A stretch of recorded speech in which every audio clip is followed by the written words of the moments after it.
Hey guys, so welcome to this new video. I know in the previous video I had promised to make the next one on how to make notes for UPSC, but before that I thought about giving you some basic idea about preparation planning. Okay, so this video is about how to plan your preparation. Now remember, I'm not going to give you a one size fits all strategy. Okay, like 1 year strategy for 22 or like 2 year strategy for UPSC 23, not like that. I'm going to tell you how to plan, right? This is the main element. It is going to be how, because the planning is going to be up to you, right? So that is what I'm going to show you how to plan in this video, right? So let's start. So this is all about me. So if you are following this channel, you must have already read about me. So this is everything that you need to know. So I cleared UPSC in my first attempt, and presently I'm in Indian Revenue Service, Customs and Indirect Taxes, in the post of Deputy Director. Okay. So moving on. Now, this is the first step. Okay, what is it? What is this planning thing all about, right? The problem with most people, with most UPSC aspirants, is that they don't do this. Okay, they do everything except this. They are always looking out for someone, some magical Aladdin ka chirag to make their own, to make the plan on their behalf. Okay, so they are looking for some X can be anybody, and they are always looking up to this X to make a plan. Okay, so if they find some YouTuber, they'll request the YouTuber to make a plan for them. If they find a coaching teacher, they'll request that teacher to make a plan for them. But I think this is the worst strategy to start your preparation with. Your plan is yours only. Okay, so you have to remember that first. No, it's the most essential component of your preparation.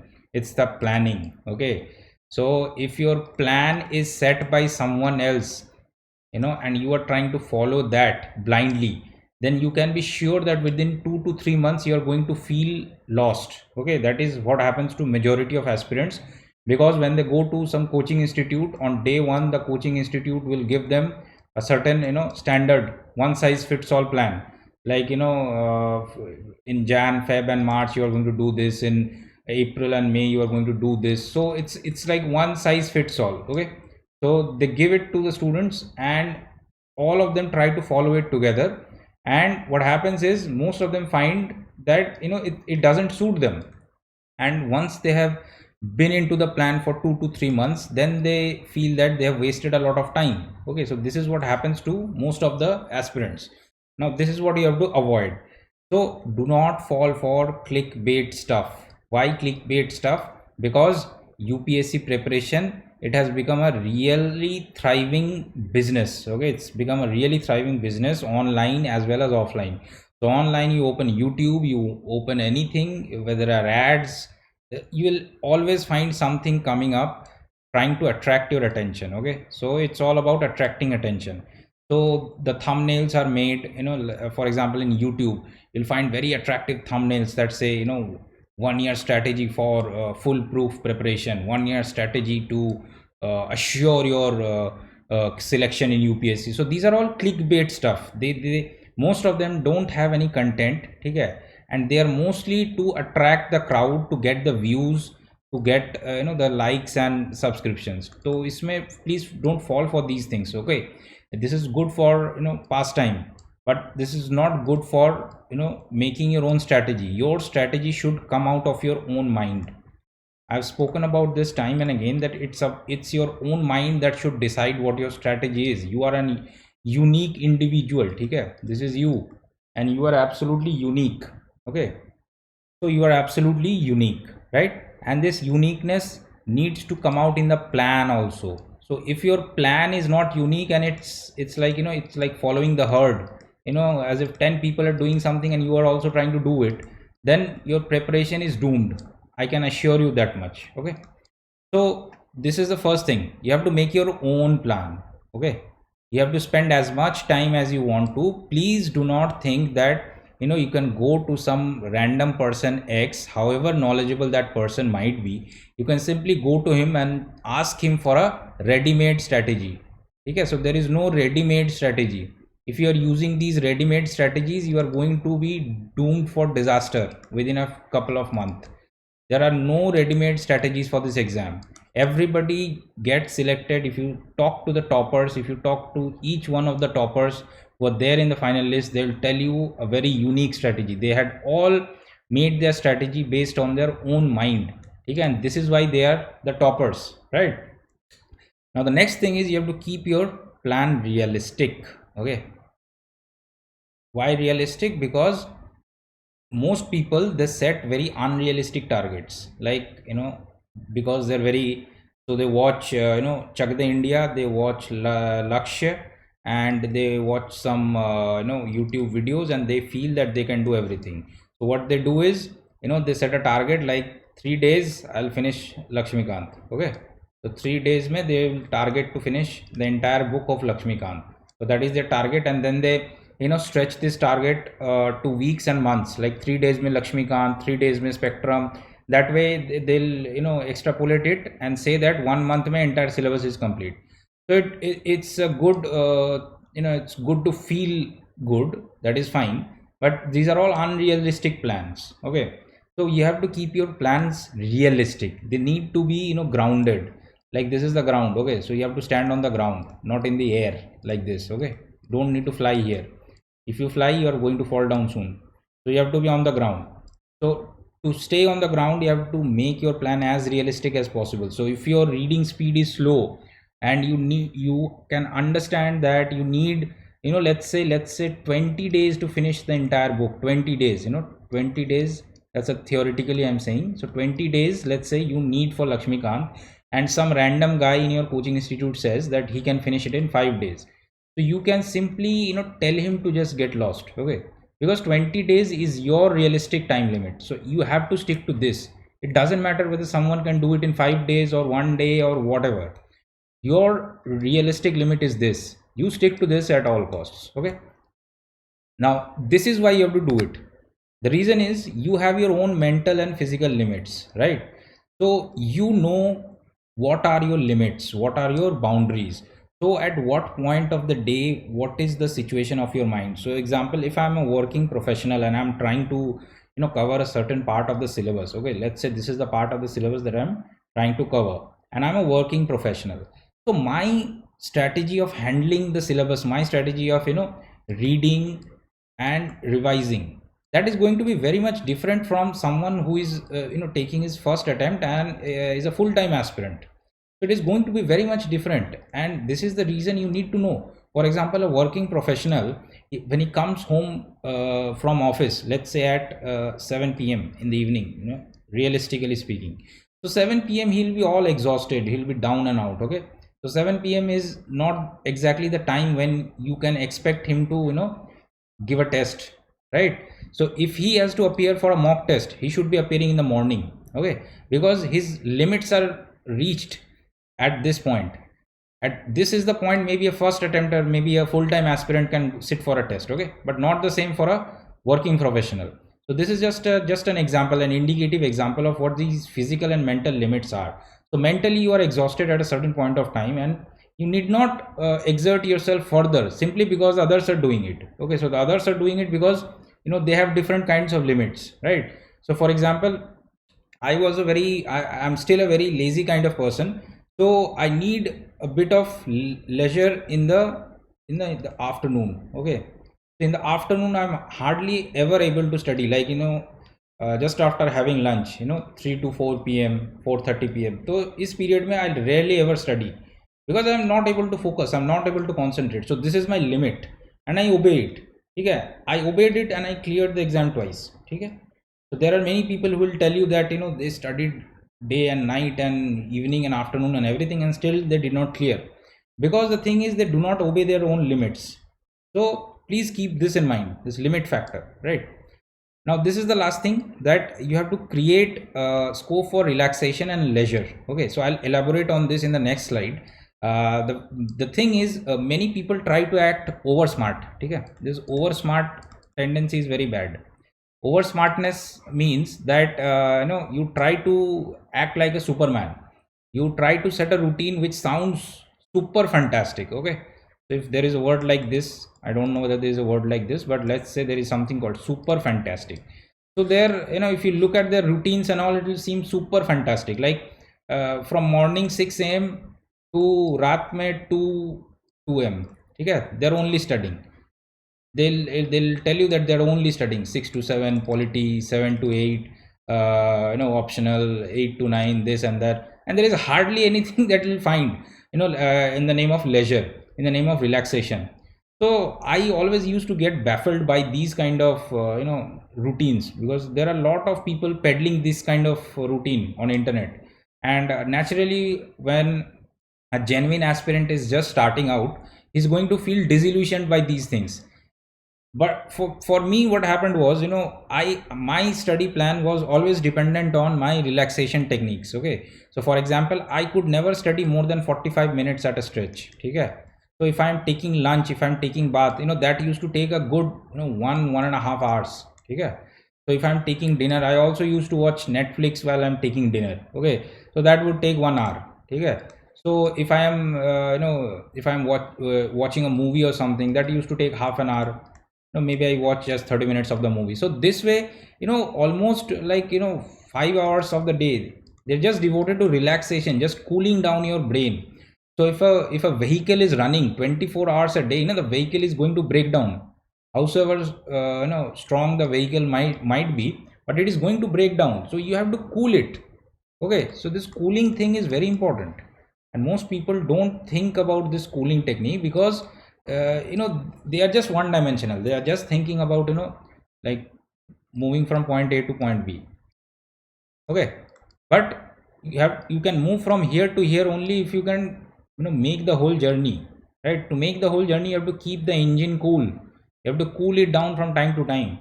That thing can be done by relaxation. Okay, so keep enough scope for your relaxation. Now this is how you plan. Okay, so this is the how. This is how you plan. Okay, so first thing, these are the two vital parameters. Okay, these are the two vital parameters which nobody talks about. See, we all have different kinds of reading and writing speeds. Okay, most important is reading, because bulk of the preparation that we do for UPSC, that is involved, that is reading. Okay, so we are reading Lakshmikant, we are reading Spectrum. Okay, we are reading NCRT, we are reading economy, we are reading all these things. Now the thing is that for each one of us, we have different kinds of reading speeds. This is a very, very important parameter that nobody talks about, but it actually is a determinant, is the key determinant of your routine, of your schedule, whatever you want to call it. Now how fast you read, if this is one page, okay, if this is one page, what is your reading and processing speed? So you read something, you process it. Okay, so you're reading and then your brain processes it. Okay, and then it gets stored somewhere, right? So then when you revise it, it comes back and the process is repeated. Okay, so you revise, and then this thing gets solidified inside your brain. But the point is that this key start, this reading and processing, this is dependent on your speed.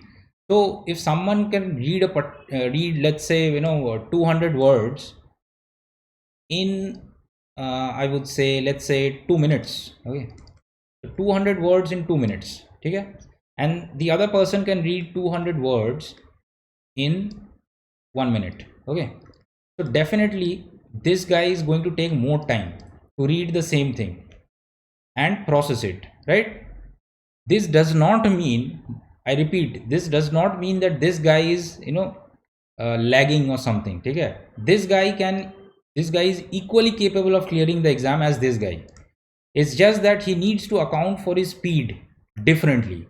So if he is taking more time, then he needs to space out his revisions accordingly. He needs to space out his reading table, reading timetable accordingly. He cannot do the same thing as this guy. So if he is copying this guy, then he is going to fail. If he sets his own schedule depending on his own speed, he is going to clear. That's for sure. Okay, same thing is with writing speed. When we are making notes, so note making is a very important part of this exam. Okay, but again, most people don't realize that note making is also about a certain kind of speed. It's about writing speed. Okay, so whether you write online or you write on paper, okay, it doesn't matter as long as you know what is your speed. So if you can write one page in 5 minutes, let's say, okay, then you plan out your routine accordingly. Okay, so if you have there is a book, 300-page book, and you have to summarize it, and you have to note down the entire thing into something that is let's say 60 pages, right? So if you have to do this, you need to know what is your writing speed. So if you're writing on paper, okay, you need to know how fast you're writing on paper. If you're writing one page in 5 minutes, that means 60 pages would be roughly taking 300 minutes. Okay, so this is how you plan. So this would take, you break it down into 45-minute sessions, right? So you know in how many sittings you can complete the entire note, right? So this is the funda of planning. You need to know your own speed, and then you apply that speed across the specific activities, and then you add the activities across across a day or a week or a month. Okay, so this is the funda. So this is why I said 3 stages of planning. Okay, daily, weekly and monthly. Don't make yearly plans. That is the stupidest thing you can do. Please don't do that. Just stick to daily plans. Okay, so what are the things that you want to do in a day? Stick to monthly plans. What are the things that you want to complete in a month? Okay, and in between you will have weekly plans also, right? So it's just an aggregation. Okay, aggregation, the correct thing would be to go backwards. Like you should go from here to here. Okay, not the other way around. Not the other way around. When you are going from daily plan to weekly plan to monthly plan, you are going to be in a sea of confusion. If you are just starting with daily plans, first you should have your monthly plans ready. Like if you are preparing for CSE 2022, okay, so you have roughly 1.5 years to prepare. So that means roughly 18 months to prepare. So 18 months is this is the key time factor. Okay, so 18 months, say you break it down into weeks. Okay, so in 18 months you have to cover so and so books, so and so notes, so and so NCRTs. Okay, so you break that down into weeks, and further when you break it down into weeks, you break it down into daily tasks. So it's always this way. If you are going this way, that means your entire preparation is haphazard. So one day you might be studying 12 hours. Okay, the next day you will feel that you don't know what to do next, so you'll be lost for the next 11 hours. So this is a recipe for disaster. Always go this way. First, the broad outline should be clear. Monthly basis, what all has to be covered. Then you boil down to the weekly schedule. Then you come to the daily part. Okay, now this is the important thing, mid-course corrections. Why this is important? Because none of us aspirants are all-knowing Gyani Babas. Okay? We are not Gyani people. We are just normal average people who are trying to clear this exam. Okay? So we are not Gyani. So whatever we plan, whatever we do, whatever we think, there is always a scope that 5 months down the line something might change. Okay, 5 months down the line, maybe I lose 2 weeks because of some illness. Okay, I lose 2 weeks because my boss did not give me leave. Okay, so you always keep some scope for mid-course corrections, right? So for example, if you are targeting to complete Lakshmikant in the month of March, okay, let's say you target to complete the entire book, first reading in the month of March, but somewhere in the month of March, in the mid-March, you are down with some illness, so 5 days are gone. Now you have to make a mid-course correction. You cannot pressurize yourself to complete the entire book in the remaining days. That won't be possible because your speed is remaining constant. Okay, so this is constant, so you have to make a correction. Like if I had targeted March 31st as the last day to complete Lakshmikant, I'll now set it as April 5. Okay, so this is how you make mid-course corrections, right? And because you need to make mid-course correction, you should not set rigid deadlines.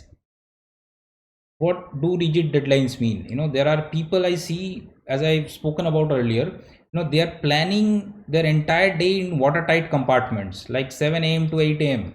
breakfast, 8 a.m. to 9 a.m. No, some polity. So 9 to 10 optional, then 10 to 11 newspaper, then 11 to something something something. So you'll see that these are all watertight compartments, 7 to 8, 8 to 9, 9 to 10, and this never happens in reality. Okay, this is not reality. Reality is that there is a lot of time that is wasted from here to there, here to there. You should not be making such rigid deadlines. ठीक है कि within March I will complete Lakshmikant. If I don't complete, then I'll forget about this book. ठीक है, that is not going to be the attitude that will serve you. So what you need to do is you need to keep enough flexibility. Okay, so be flexible. ठीक है, flexible, being flexible is the main thing, because if you are flexible you can make these mid course corrections. So let's say you have a certain writing speed, certain reading speed. So in the month of January you set a certain schedule, right, that you will complete so and so by this month. Okay, let's say May. But by the month of March you realize that your reading speed has improved a lot, which means that you may be able to complete it within April itself. Okay, so you should be flexible enough to realize it. Now if you have set a very elaborate kind of plan for an entire year, and which is very watertight like this, in this mode, okay, then you will not be able to do this mid course correction. So please keep this in mind. Okay, now these are the mistakes to avoid. Okay, so I think this is the most important part of this video, because these mistakes are something that I see 90% of the aspirants making. They are doing less of the planning and more of the mistakes. The first thing they do is they publicize their plan. So please don't publicize your plan. I see on YouTube so many online forums, YouTube, Facebook, whatever you want to call it, Telegram. There are aspirants, they are just coming up with, this is my plan, please give your feedback on it. Yeah, I have planned like this and this and this, and they publicize their plan. That's like step one. They want to gain some validity. Okay, somebody will say, yeah, my plan is correct, so then I can go ahead. So this is the stupidest way to start your preparation. This is the stupidest way to publicize your plan and then seeking feedback. Okay, feedback is something that should be, you should seek feedback with utmost caution. It's not something out there, in the air. Okay, not freely available. So you should trust only the well-known experts and the successful candidates, because there is, like, as I've already told you in the previous video, there is an ocean of mediocrity out there. It's an ocean, okay, and everybody is out there to do the business, okay, because UPSC coaching is now a thriving business. So it's all about business right now. So anybody you ask, they will be ready to tell you some kind of feedback. They'll be ready to do something with your plan, and they'll be giving you mentorship and all these things, and they'll be taking your money, and in the end you will be left with nothing, because none of it actually serves your purpose, because it's your plan, and only the most the very well established experts and the successful candidates, only they can tell you what exactly it is that you can modify, or you can add, or you can eliminate. Okay, so this is the first thing. Keep it private. Keep your plans private. Work on your plans yourself. Work on it for some time, at least for 1 or 2 months. At least for 2 months, please work on your own plan without seeking feedback. Now once you have worked for 2 months with your own plan, you will find that you have certain realizations. Okay, so point wise you will realize certain things, that okay, this is what I had overestimated, like I'll not be able to complete this within this period of time. Okay, so this is the time of the day when I am not able to focus. Okay, so this is point 2. So there will be a list that you will be able to decipher. Only when you have this ready, you should be seeking feedback. Okay, this is the key thing. Don't seek feedback right from day one. That is wrong. That is for the UPSC coaching institutes. If you are going on that path, you are just wasting your money, nothing else. Okay, so this is the crux of the entire thing. Application of mind is non-negotiable.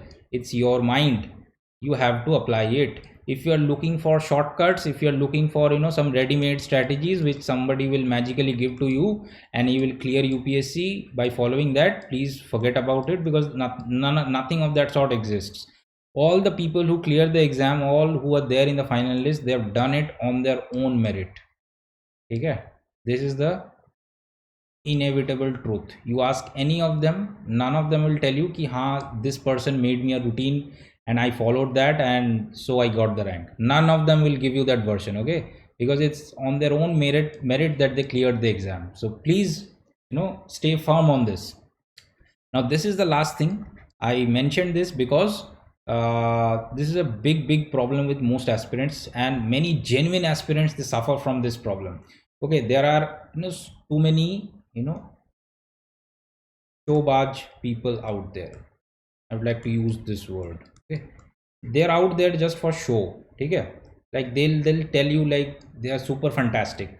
They can read a book in one day, they can complete Lakshmikant in one day, revise the next day, and do it. So what they actually do is they create an aura. Okay, an aura which is absolutely non-existent.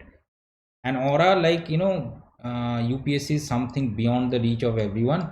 It's something for which you need magical powers. So hence an ordinary average aspirant cannot do it.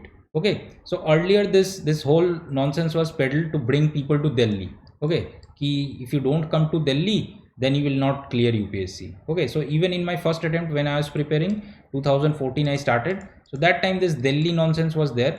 Okay, if you don't go to Delhi, you will not clear. Okay, right now it has come down because of the online coaching and everything that I've started, but back then it was there. Okay, so I know this, and this aura is created simply to bring people to specific areas, like Delhi mein lana hai, या फिर they want you to join some particular program or something. Okay, so these showbaji, it goes on.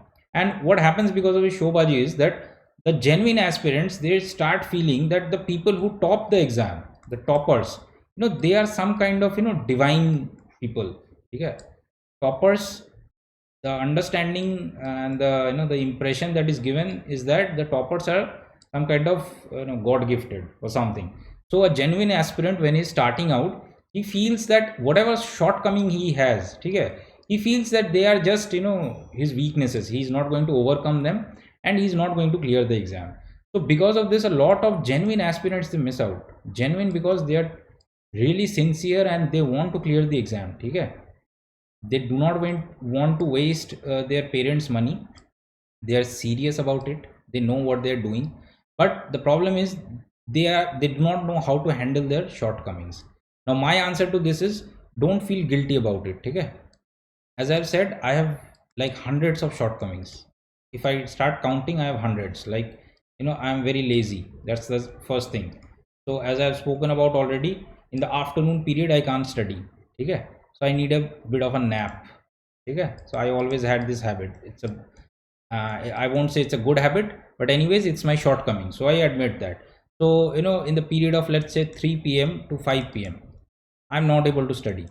Okay, so I'm either in taking a short nap, or I am watching YouTube or doing something, reading a book or something. I'm not thinking about maybe somebody is studying in this 3 to 5 p.m period and maybe I'm missing out of something. No, that is not the way to think, because this is my shortcoming and I'm not going to feel guilty about it. So when my period of study comes, I'm going to give my 100% in it. That's it. I can't control everything about me. Okay, so this is something that I cannot control. So if I can improve on it, it's fine. If I cannot, then forget about it. So for example, if you are poor in English, okay, and you want to appear in English medium, okay, so this is your shortcoming. Now this is something that you can improve. Okay, this is something that you can improve upon, and by improving upon this, you can actually improve your chances of clearing the exam. So you should take steps for it. Okay, you should not feel guilty, like okay, my school was not so good, there are other people who have had better education, so I'm not going to clear. So that is a sign of guilt. You cannot do something about something which is not in your control. So better not to feel guilty, better to take steps if you can, or just forget about it if you cannot do anything about it. Okay, so let's say if you are talking about improving English, just take online courses. Just put in 30 minutes every day for improving your English.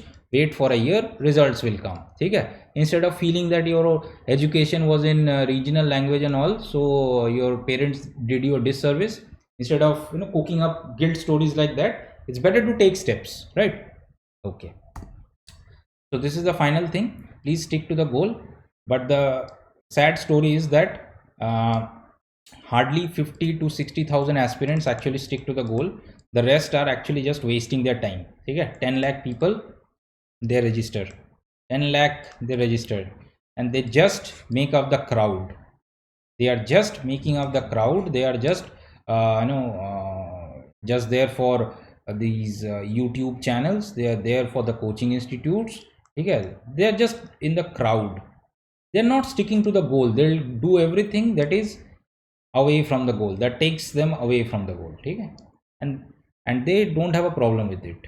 But if you are a genuine aspirant, if you want to be in this 50 to 60,000 category, please stick to your goal, and please keep this thing open, please. Okay, the moment you close this thing, you will be surrounded by all kinds of nonsense. And since you are not able to think for yourself, there will be other people controlling your thoughts.